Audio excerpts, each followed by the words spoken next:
अच्छा भाई, फरवरी मार्च 2022 मैकेनिक्स चल रहा है। क्वेश्चन नंबर 1 से लेके 3 तक कवर कर दिया है। वो अलग रिकॉर्डिंग है। और आगे बढ़ते हैं भाई।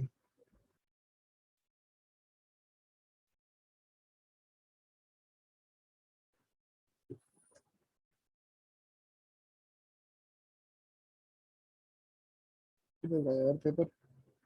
ये रहा।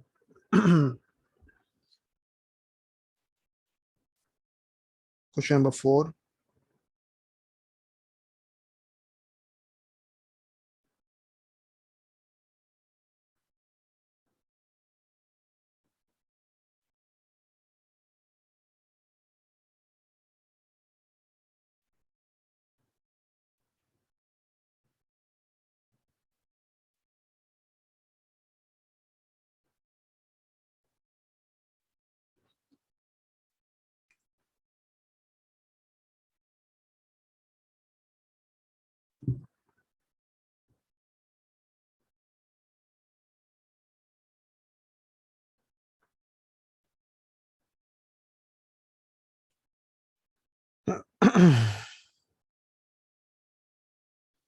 तो भाई सवाल है, कह रहा है a total mass of a cyclist and her bicycle is 70 kg. The cyclist is riding with constant power of 180 watt up a straight hill inclined at an angle alpha to the horizontal. रुक जाओ जरा, पहले आप एक बना लो inclined हिल जहाँ पे angle alpha है और साइन अल्फा की एक एग्जैक्ट वैल्यू पता है आपके पास। आपको पता है कि 0.05 है। ठीक है। और total mass of the cyclist and bicycle is 70 kg। तो उसको हम कंसिडर कर लेते हैं एज अ पार्टिकल। ठीक है ना, एज अ पार्टिकल कंसिडर कर लिया। और चूंकि मास इसका 70 kg है तो वेट वर्टिकली डाउनवर्ड चेक करेगा 70 g। और जब ये एंगल अल्फा है, ये एंगल जब आपके पास अल्फा है तो भाई ये वाला एंगल भी आपके पास अल्फा हो गया। और ये वाला कंपोनेंट आपके पास हो जाएगा 70 g कॉस अल्फा। और अलोंग द हिल वाला जो कंपोनेंट है वो 70 g साइन अल्फा हो जाएगा।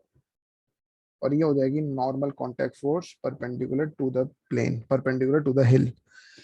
अच्छा जी, फिर कह रहा है एट एन इंस्टेंट, उस लम्हे पे when the cyclist speed is 6 metre per second, उसकी जो एक्सेलरेशन है वो -0.2 मीटर पर सेकेंड स्क्वायर है। And there is a constant resistance to motion of magnitude F newton. F से मुराद जो है यहाँ पे आगे बाद जो रेजिस्टेंस है। अच्छा, हो क्या रहा है कि cyclist is riding with a constant power up a straight hill, ऊपर की तरफ वो जा रही है, जा रही है, जा रहा है वो भी है। ठीक है ना।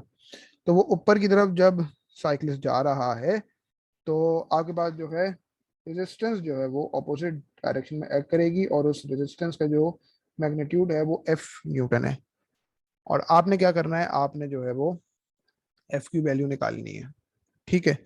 तो लेट्स से मैं इस वाली फोर्स को, जो कि वो साइक्लिस्ट जिस फोर्स के तहत ऊपर जा रहा है, ठीक है ना, उसको हम ले लेते हैं डी एफ, यानी कि ड्राइविंग फोर्स।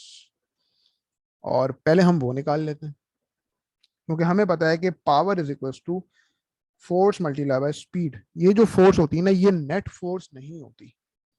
कभी भी इसको जिंदगी में नेट फोर्स कंसिडर मत करना, ये ड्राइविंग फोर्स होती है। ठीक है ना। तो पावर है 180। और ये जो, इसको वैसे लिखते हैं एफ वी है, इसीलिए मैं इसको बार बार एफ वी लिखता हूँ, लेकिन एक्चुअली बताता हूँ बार बार कि ये नेट फोर्स नहीं है। और इसको इस एफ के साथ नहीं कंफ्यूज कर दो जो यहाँ पे गिवन है। ये आपके पास ड्राइविंग फोर्स है। तो 180 is equal to driving force multiply by, भाई किस स्पीड की बात कर रहे हैं हम, उस लम्हे की बात कर रहे हैं। एक लम्हा ऐसा है at an instant when the cycle speed is 6 metre per second, उसकी एक्सेलरेशन जो है वो -0.2 मीटर पर सेकेंड स्क्वायर होगी। तो स्पीड आपके पास क्या हो जाएगी, 6 मीटर पर सेकेंड। आप क्या कर सकते हो, ड्राइविंग फोर्स निकाल सकते हो, जो कि क्या होगी 180/6। 180/6 क्या हो गया आपके पास, 180/6 हो गया 30। यानी कि ड्राइविंग फोर्स जो है वो आपके पास 30 न्यूटन हो गई। ड्राइविंग फोर्स जो है वो आपके पास 30 न्यूटन हो गई। अब आप क्या करो, अलोंग द प्लेन फोर्सेस को रिजॉल्व कर दो। तो Newton second law of motion के तहत net force will be equal to M A, mass times acceleration. तो ड्राइविंग फोर्स माइनस वो जो रेजिस्टेंस फोर्स है जिसका मैग्नीट्यूड एफ है, दिस इज इक्वल्स टू, और चूंकि आपके पास जो है इंक्लाइंड हिल है तो ऑब्वियसली बात है आपके पास ऑपोजिट डायरेक्शन में, यानी कि डी एफ के ऑपोजिट डायरेक्शन में 70 g साइन अल्फा भी है, तो -70 g sine alpha, this will be equals to mass times acceleration.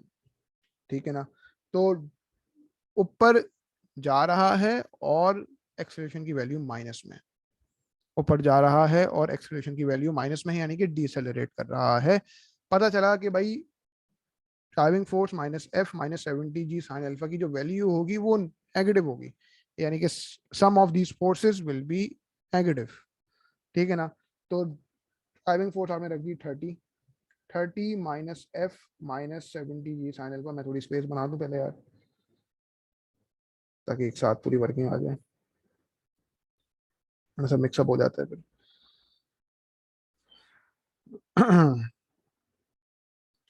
तो ड्राइविंग फोर्स कितनी है 30, 30 minus F minus 70 times 10 times sine alpha आ रहा है स्क्रीन पे, वेट,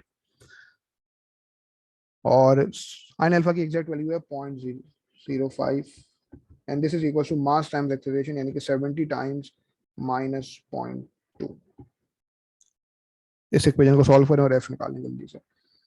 पहले तो आप देख लें कि भाई 30 माइनस 70 टाइम्स 10 टाइम्स 0.05, इसकी वैल्यू क्या होती है, ये होता है -5, यानी कि -5 minus F is equal to what, 70 multiply by -0.2, यानी कि -14।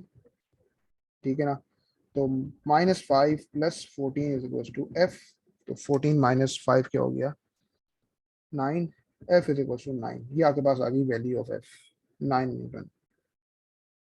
पूरी वर्किंग हुई फॉर 4 मार्क्स, सिंपल है। आगे बढ़े, पार्ट ए के बाद हमारे पास जो है वो पार्ट बी है।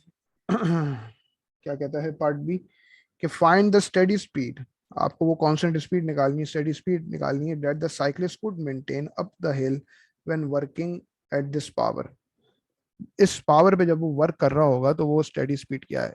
ठीक है ना, अब वो पावर को हम वही लेंगे जो कि यहाँ पे आपको दी हुई है 180 वॉट, लेकिन स्टेडी स्पीड निकालनी है। स्टेडी स्पीड का मतलब क्या होगा, एक्सेलरेशन इज इक्वल टू 0। यार ये स्क्रीन बहुत ज्यादा स्लो चल रही है यार, क्या हो गया है। स्टेडी स्पीड निकालने का मतलब, भाई स्टेडी स्पीड का मतलब क्या, कांस्टेंट स्पीड, यानी कि एक्सेलरेशन इज इक्वल टू 0। ठीक है ना, तो अब आप एक काम करें, आप जो है यहाँ पे आके बाद जो पावर की वैल्यू गिवन है 180 वॉट, ठीक है, 180 इज इक्वल टू, आपको भी यहाँ पे ड्राइविंग फोर्स जो है आपके पास कितनी आई थी, ड्राइविंग फोर्स आपके पास आई थी 30 न्यूटन, लेकिन ये वो वाली ड्राइविंग फोर्स थी जो कि 6 मीटर पर सेकंड की स्पीड पे आई थी, और 6 मीटर पर सेकंड की स्पीड पे उसकी एक्सेलरेशन -0.2 थी। अब वो एक्सेलरेशन नहीं चाहिए, अब एक स्टेडी स्पीड चाहिए, तो स्टेडी स्पीड के लिए एक्सेलरेशन क्या होगी 0। तो अब आप यहाँ पे ड्राइविंग फोर्स को अननोन रख देंगे, वो नहीं पता ना आपको, आपने उसको अननोन रख दिया, मल्टीप्लाई बाय वी, वो भी नहीं पता, वी को भी अननोन रख दिया, यानी कि आपने क्या करा, ड्राइविंग फोर्स को सब्जेक्ट ऑफ इक्वेशन बना दिया, यानी कि driving force is equal to 180 upon v, driving force is equal to 180 upon v जो है, या के बाद एक एक्सप्रेशन आ गई where v is unknown right now. तो मैं क्या कर सकता हूं, अब ड्राइविंग फोर्स की जगह रख सकता हूं 180 ओवर वी, और वो जो रेजिस्टेंस है जिसका मैग्नीट्यूड एफ न्यूटन है वो मेरे पास आ चुका है ना, वो तो अपनी जगह उतना ही रहेगा, तो 180 over v -9 minus 700 g sine alpha, यानी कि -700 टाइम्स 10 टाइम्स साइन अल्फा, यानी कि 0.05, this is equal to mass times acceleration, कितना था 700 ना 70 था, 70 था ना सॉरी 70 था, तो 70 टाइम्स 10 टाइम्स साइन अल्फा, यानी कि 0.05 है साइन अल्फा की value, and this is equal to 0। ये 0 मैं क्यों रख रहा हूँ, क्योंकि एक्सेलरेशन की वैल्यू 0 है, तो बता दो कि ये 70 मल्टीप्लाई बाय 0 है। तो आपने यहाँ पे छोटी सी एक स्टेटमेंट लिख दी कि भाई स्टेडी स्पीड का मतलब क्या हो जाएगा, स्टेडी स्पीड का मतलब हो जाएगा acceleration is equal to 0। Steady speed का मतलब कांस्टेंट स्पीड, जब स्पीड कांस्टेंट होती है तो आपको पता है एक्सेलरेशन क्या होती है, 0 की इक्वल होती है। अब आपको सिंपली आपको पता है क्या काम करना है, आपने ये v की वैल्यू निकालनी है, इस इक्वेशन को सॉल्व कर लो यार, इतनी स्पीड स्लो अगर होगी ना स्क्रीन की मैं कैसे पढ़ाऊंगा यार, कैसे रिकॉर्डिंग बनेंगी। पता नहीं, या तो जूम मसला कर रहा है या मेरा लैपटॉप हीट अप हुआ है इस वजह से हो रहा है। नेट तो बिल्कुल सही चल रहा है यार। खैर,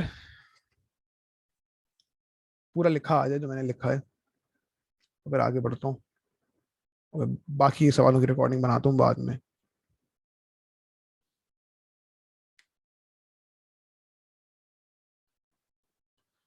तो भाई स्टेडी स्पीड का मतलब कांस्टेंट स्पीड यानी कि एक्सेलरेशन इज इक्वल टू 0। अब आपने क्या करना है, इस इक्वेशन को सॉल्व कर लेना है और आपने जो है वी की वैल्यू निकालनी है। शाबाश, इससे आसान कोई सवाल हो सकता है क्या? 180 ओवर वी माइनस आपके पास जो है 9 और फिर 70 टाइम्स 10 टाइम्स 0.05, तो ये हो गया 35 and this is equal to 0। यानी कि 180 over v is equal to 9 plus 35। ठीक है ना, तो 9 प्लस 35 क्या हो गया यार, 9 प्लस 35 हो गया 44। तो 180 over v is equal to 44, लिहाजा v is equal to 180 divided by 44। तो जो स्टेडी स्पीड है ना आपकी, वो 180 डिवाइडेड बाय 44 यानी कि 4.09 आ रही है, 4.09 metre per second, correct to three significant figures. This is suppose to be your final answer. ठीक है भाई। तो ये हो गया आपका क्वेश्चन नंबर 4। बाकी के सवाल है मैं इंशाल्लाह भी थोड़ा सा ब्रेक लेने के बाद बनाता हूँ। वो लैपटॉप असल में हीट अप हो रहा है ना शायद, इसीलिए स्क्रीन इतनी स्लो चल रही है। आराम से बाद में बनाते हैं।